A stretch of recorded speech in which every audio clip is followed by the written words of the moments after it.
ఎంచుకుంటున్నాడా అనే సందేహం కలుగుతూ ఉంటుంది.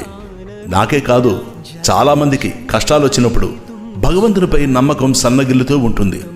కానీ మనకు నమ్మకం ఉంటే భగవంతుడు ఏదో ఒక రూపంలో కంటికి రెప్పలా కాపాడుతూనే ఉంటాడు.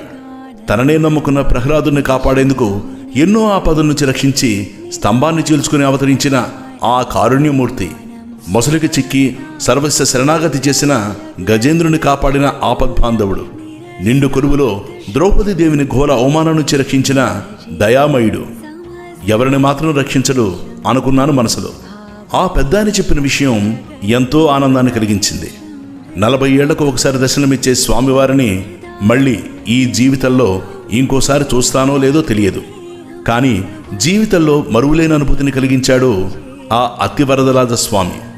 మీరు కూడా తెలుసుకుంటారు. ఈ విషయం మీలో కూడా ఎవరికో భగవంతుని సందేశం